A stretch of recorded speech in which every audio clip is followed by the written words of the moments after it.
Okay, here's something totally different for me. I'm going to do not just an unboxing, that's been done a gazillion times. But what I want to do right now, I'm testing out a lot of new gear. In fact, I think that I could show the gear on number 4 over here. So I've got like my ATEM. I've got the Roadcaster in the corner. You can't see that too well. But I just received a brand new Mac Mini. So I got the Mac Mini. I've had a few Mac Minis before. This is probably my 3rd Mac Mini. Got a lot of Macs. But I thought it would be fun to show the actual startup sequence, what it's like to take home a brand new Mac and get it going from end to end. And hopefully it'll actually work. So I don't know if I have my wires and everything straightened out. So it's sort of an unboxing in a way. But because of the way my configuration is, you can actually see what it's like from the beginning, because I will be recording the output from the HDMI as it's actually happening. So this is a brand new Mac Mini, a 2023 edition, which means it has an M2 processor, which is super fast. So I'm going to open it up. I guess I could jump over to here, open up the box. Sort of an unboxing. It's half unboxing, right? So there's the computer itself. I took off the wrapping that was around it, but it was basically just sealed up. And, oh, you know what I should have done, and I did not. There is a power cord in the box that needs to be plugged in, or we're not going anywhere with this. So I'm going to take the power cord here, and I am going to plug that power cord in on the floor. So that's the next step. I guess I should a little more room there, so I'm going to unplug. See, I have a lot of cameras now. That's what I'm testing out. And the thing about this video is I'm shooting it as though it was live. And when I say although it's, oh, by the way, I can see it's zoom, it's focusing on the wrong thing. So I'm shooting it as though it's live, which basically means that I am not going to edit this in any way unless something really weird or bad happens. So I just need to find myself a nice outlet. I'm going to plug this in. Let's see if I could do that. That over there. I should have plugged it in before. There. Now I have power. Power coming out of this cable right here. So, what do I need to get this going? Well, I'll need a trackpad. I've got one of those. I need a keyboard. I've got a brand new one over here. And I need an HDMI cable. So let's start with that. I'm going to put the HDMI cable. If I can't see, I can't make it work. So I have an HDMI cable. Have our power cable. I'd also like to skip the wireless phase, so I'm going to put in a network cable that hopefully is actually plugged in on the other end. I don't know if it is, to be honest with you, so let me switch over to this one. So this is what I've got going on here so far. The only thing missing is the power. So I'm going to plug the power in, and then we'll see what it actually does at the very beginning, because I'm going to switch over to the HDMI coming out on the out of this, and we're going to see the whole setup start, the setup sequence from the start, the way the whole thing comes together. So I'm going to give us some power. Here we are, power cable. It's the only cable I didn't plug in. Oh, I need a USB cable too. We're going to need that. You'll see why in a second. Because part of the process is pairing your keyboard and your touchpad or mouse. I like a touchpad. So here I am. I've got that thing plugged in, and we're going to fire it up. And wow, I can actually, I think I can, I'm not sure if I can. I got all these buttons. I'm going to try switching over this one here. And I guess I should have done some, show prep is a good thing. But I did not set it up. Oh, wait, I could do it this way. I got a great idea. So I'm going to take my GoPro out of that spot, and I'm going to put this one in where the GoPro used to be. See, there's a method behind my madness after all. So ta-da, hopefully. There, well, GoPro is going to start coming back up. And by the way, this is what a GoPro looks like when you is that number 5, right? Number 5. So that's what the GoPro originally starts off by doing. If you unplug it, and you'll notice the battery indicator. Oh wait, it's not showing it. Hey, so you notice the battery indicator shows up. It tells you if there's an SD card. So you have to actually reach over and move your finger across the screen and choose the no display section. No display. Here we go. Ah, I didn't hit it right. See, it's fussy. Boom, boom. Boom. A little bit of show prep goes a million miles. So here we are, back on this camera here, and the port that used to have my GoPro in it is going to be plugged into. And by the way, this to make this kind of official, like it's my real show going on, I am going to just do a little bit of, and it might not work. I just don't know. Let's see.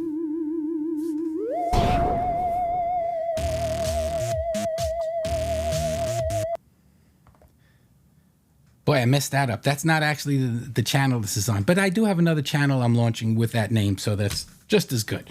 All right, so we're going to plug it in, which I just did. And now the next step is to turn on the Mac, and then I'm going to put this on here. And I do believe I can actually show it in the... Yes, I think I can. There's a super source button here, which I can't see without my glasses. I have so many damn buttons here. So there's a super source. There you go. You'll even see the other nonsense that's on my thing here, but that, just pay no attention to that part. Here it goes. I'm going to turn it on if I can find the power button.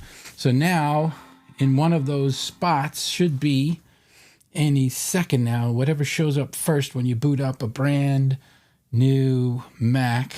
I'm waiting for it. If I have everything, oh, there it comes. There it comes. So I'm going to switch over to that screen. I guess I could switch over. That is screen number, I don't know, that's number 4, I think. Yeah, there it goes. So it's looking for me to put on a mouse. So I'm going to do that next. Let's get a mouse plugged in. I guess I could do the super source right now, right? Am I doing that right? I did not do that right. But anyhow, I'm going to plug this into the back of this so it knows to pair this, and then that goes away. Isn't that cool? So it now it's saying hello to me. Well, hello to you, Mr. Macintosh. Now I need to. Oh, is it on? It's not on there. See, I'm sorry, I didn't cut to there. So you can see it's asking. Oh, and look at that. It's playing this damn thing again. So anyhow, it went past that part there, and I did forget that when I want to show that one, I just have to hit number 4. Now you're seeing what's on that screen there. So it's in that stage now where it's saying hello and welcome and all this other stuff. The touchpad. So the touchpad, I gotta make it stop doing. I gotta make it stop doing that.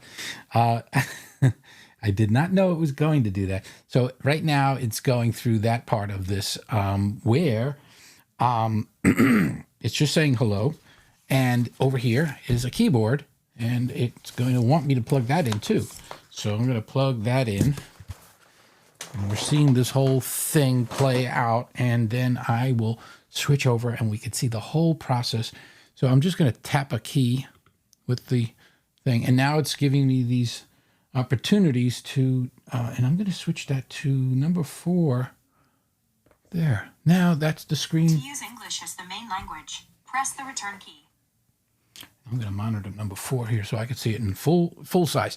So I'm going through here, and I'm just going to, it says to hit the return key, which is funny. It doesn't have the keyboard plugged in yet. So while I'm doing that, I'm also going to plug in so it knows what keyboard I'm using, because it says I could use enter. Oh, I did not turn on the keyboard. Keyboard is now turned on. So I should be able to use the arrow keys. To use English as British English as the main language, oh, press nice. the return key. To use Australian English as the main language, press the return key. I kind of like that. It's giving me British English as the main language, press the return so I can have English but with a foreign accent. To use English as the main language, press the return key. That's funny. English from India. To use Australian English as the main language, to use British English as the main language. To use English That's kind of funny. Press the return key. It's kind of funny if you think about it, that is considered a choice of languages, and they're all English, but they're just different flavors of English. I find that funny. So I'm switching back over to the screen, and let's do that. So now I'm going to monitor that screen and answer the question, and I'll just choose American English because I think it's kind of weird that it did that in the first place. But where's my mouse thing? My mouse did not come up. Oh, I don't think it was charged enough. So I'm going to switch over and then have it plugged in. And now I'm going to choose English. English, or English. So I'm going to choose American English in this case. And now it's coming through. What's coming next? I don't know. It should be fun. Oh, choose your country. Of course, it'd be great if it just figured that out, but it didn't. So I will have to choose United States. Let's see. LMNRST. I can't see without my glasses, but there's United States. macOS contains a built-in screen reader called VoiceOver. Yeah, sure. Accessibility, vision, hearing, not now. Privacy, migration. I'm not migrating, not now. And by the way, what that does, I guess I should switch back to this here. So by the way, what that does is if you were coming over from a Mac, you could actually move all your files from the other Mac. But it also lets you install something through the network on, let's say, a Windows PC, and it will take all your documents from your documents folder, all your movies, your pictures, your everything, and it just moves them to the new place as they would exist in the Mac world. So I'm going to switch back over to here, and let's get a bigger view. Now I'm going to put in this part. Now I'm going to have to kind of hide that from the screen. In fact, here's how I'll do that. I'm just going to put in my Apple ID. So I'm going to switch over. It is complicated doing one of these things. I got to say that. So I'm going to fill in this part here.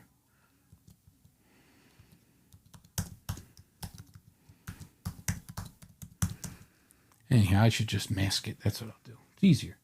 I'll do it later. So I'm going to just do that. I'm going to close that out. Now I put in my,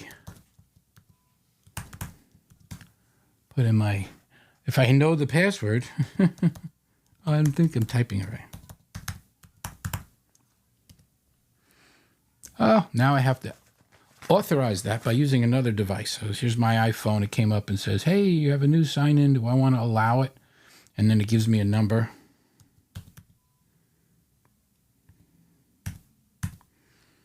Now we're doing that, signing in with the Apple. So I'm doing that. And I just want to make sure I know what I'm doing here. I think I don't know what I'm doing here. That's the problem. I think I did that whole thing without it actually showing up on the screen because, let's face it, I don't know what the heck I'm doing sometimes. So I'm on that screen here, and I just had to authorize some stuff. Now I'm supposed to say that I read this, and I agreed to it. I'm going to do that. I did the sign in with your Apple ID section. I'm on to that. Now, we should be almost good to go. Let's see what happens. It should automatically know who I am. It should know what programs and settings I've got set in there. All my documents should start coming over from the iCloud universe. It's still spinning away. I'm not sure if it's just doing validation or if it's starting the big mother load of downloads. It wants me to create a computer account, and I will create an account with a much easier name because I like it to be short. So I'm going to type in just Joe, and let's see. Putting in my password. It makes me do it twice. Okay, I've got that in there. And I don't want to hint. Allow my Apple ID to be able to reset it. I'm good so far on most of this here. We're spinning around. We're creating the account. And by the way, by account, it means a local account. It's using my other account. I see there's an icon there. I guess it could have, that would have been my chance to change that from whatever symbol it gave me, which looks like a snowflake or something like that. So it's creating the local account. Now it's going to do the iCloud setup. And this is really where all the good stuff happens. This is really the part that makes an Apple what it really is. iCloud baked into the operating system. It's been there for quite a few years. And if you're really savvy about using the Apple environment, what you want to do is you want to go past the free or the low end and just go all in. Turn on larger amounts of storage so you can put all your documents in there.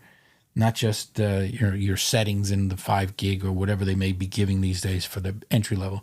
I'm all in on the full Apple thing. So I have like the 2 terabyte plan. So I can put tons of stuff on there.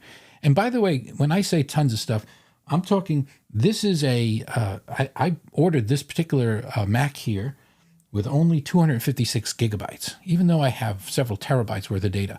Because at any given time, it's always going to optimize what's on the Mac to keep only the files that have been recently accessing, and whatever's not on, not been accessed in a while, it's going to keep in the clouds. It's going to dynamically always do whatever it takes to keep just the part I need in on the local machine. So again, it's switching. I'm switching back over. So now it's letting me know that certain services are being turned on, and I'm saying yes to all of them. I like those features. I don't have a problem with that. File description, encryption. I'm just going to use all the defaults. So iCloud's going to handle it all. Now, this particular keyboard has Touch ID. So in this particular case, I love Touch ID. So I'm going to turn on that option. So it's letting me do that. Use your fingerprint to unlock. So I'm going to hit the continue button. Place your finger. I'm going to put my finger on there. Double press the power button. Well, there's something interesting. To set up Touch ID, double press the power button on your Mac to ensure a secure connection. That is a absolute, that I did not expect. That's kind of interesting. So I'm going to double tap the power button, just as it says. And now I place my finger.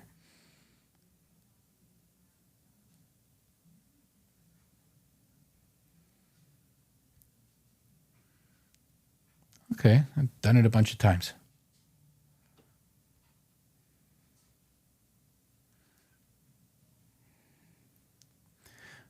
By the way, just for a point of reference, if I had to guess, 'cause I'm a tech guy. If I had to guess, the reason for the double tapping of the power button is that because a Mac can be connected to, and this is, of course, is a wireless keyboard, they don't want to take any chances that you're going to have some other person have access to this.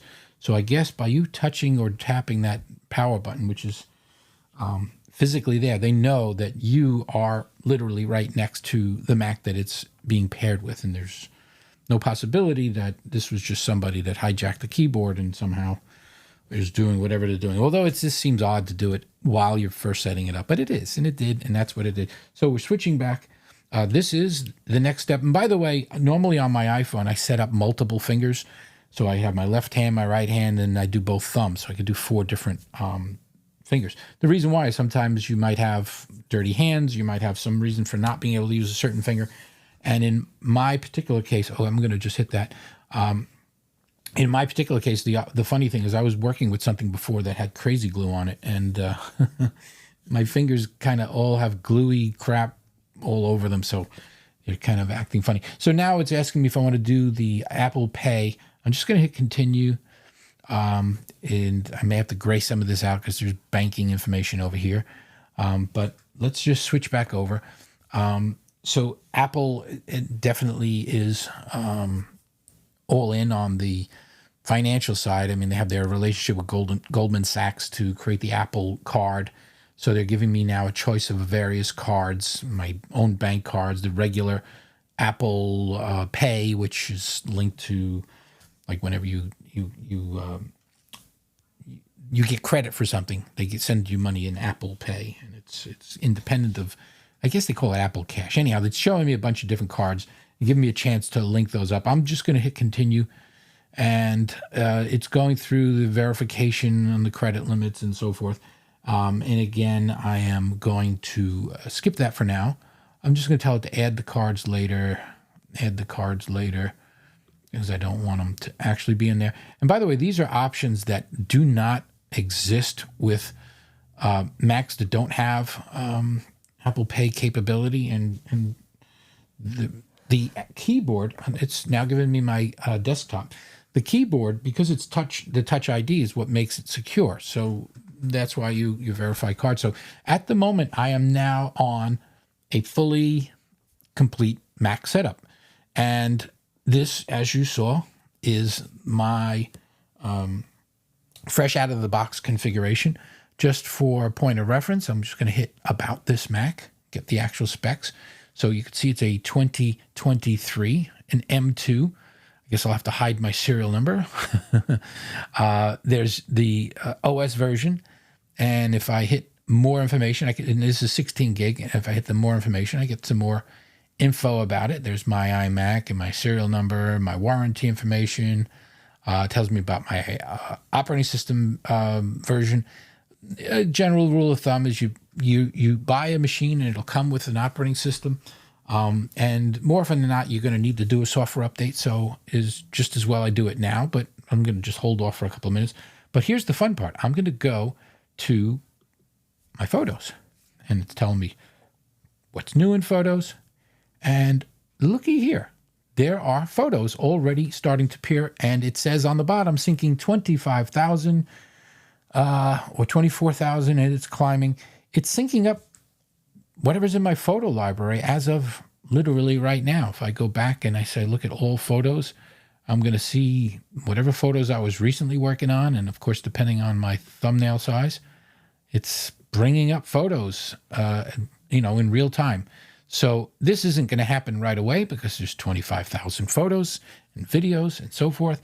But, it's an interesting thing, and it's a cool thing about a Mac is that those things are there from the beginning, which means that you don't have to download a program.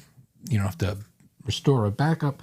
As the minutes and hours go on, the longer I leave this Mac on, the more of my Mac stuff is going to come over here, which means that if I go to my Documents folder, going to Finder, I should shortly, there, I'm starting to see my files. These are files I've had for eons. They're literally my files. Oh, wait, that's not on there. You're not seeing my files. I'm sorry. So you're seeing files and file names already appeared in my Finder. So it's showing my recent files. It's showing me now files that are potentially on my desktop and my documents, although they're not synced up yet. They are starting to sync in the background. So again, the way it's working is you're seeing whatever files I might have been working on my other Mac are already starting to show up over here.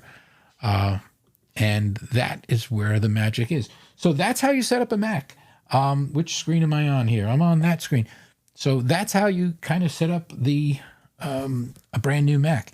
You take it out of the box. The hardest part is just literally plugging it in and putting in your Apple ID and password if you know it. Hopefully you do. And once you start doing that, everything just starts to come and appear on there. And that also means that if I go now, and I probably could do that later, I could go to the App Store and I could sign into there and I verify my information. I guess I'm going to jump back out. But the point there is that I can download all the apps that I've ever purchased on all my Apple devices. Because this is an M2, not only will I be able to download the apps I used to use on my Intel-based Macs, but I can now also download iOS and iPad specific apps. So it's a great environment, the Apple environment. I love the whole ecosystem, the fact that everything is already working. I didn't have to do anything. This video was relatively short, considering I didn't know what the hell I was doing, plugging in wires into the wrong place over here. But the whole process of making the Mac work from the beginning is super seamless. You basically take it out of the box, get your wires in order. Hopefully your keyboard is ready, like mine wasn't charged. This one over here, the used keyboard. This is a brand new touchpad, a brand new touch keyboard, which, by the way, this keyboard is about $200, 179 or $200, but it has that Touch ID, and you can't use the Touch ID with a non-Apple silicon-based Mac. I thought that was kind of a downer. I would have loved to have this keyboard on my other Macs. They have Intel chips, an i9. But that's the way that is. So that's the process. You log in with your Apple ID, and I guess I could switch over one last time to show the progress of what's going on over here. So I should be able to jump over to the Finder, and even more of my files should start showing up shortly. The recents there. Documents are probably just starting to fill up too. But again, in a very short time, all that stuff should start appearing. The photos, again, if you open that up, you're just going to be able to scroll back and whatever photos, and they're there. Those are pictures I've been taking of whatever was on my mind from little outings and whatnot. Oh, I don't see. I do it again. I always think I'm pointing to one screen when I'm pointing to another. So here I am again, thinking you're watching the screen and you're not. And now you're watching my Mac, and that's what that's all about. And so at the moment, you're seeing the Mac again. I should always watch where the red light is. And you can see these are the files I've been shooting. These are pictures that I've been taking over the last X amount of time. And at the very bottom, you can see it's 25,633. And it says synced with iCloud just now. So it means all the thumbnails are on this computer as we speak. That means at this very moment, I could pretty much scroll through, at least in thumbnail form, all these files. Now, the magic of an Apple and the iCloud environment is that I have, I don't even know, just many files. Again, 25,000 and 1,500 videos. We're talking an immense amount of photos, and they're taking up virtually no space locally on this Mac. So I was actually able to order this Mac with only a 256 gig hard drive, knowing that it doesn't matter. Just like on your phone, you can have an unlimited number of photos as long as you turn on iCloud. One of my favorite features about the Apple environment, of course, Microsoft has OneDrive, and I do highly recommend it for anyone who's using a Windows environment. And there's always Dropbox. It kind of works in the middle of both. So anyhow, that's the sort of unboxing of a Mac Mini and what it's like to start up a brand new Mac from the beginning. And I think I actually hit the record button, so this might have actually worked.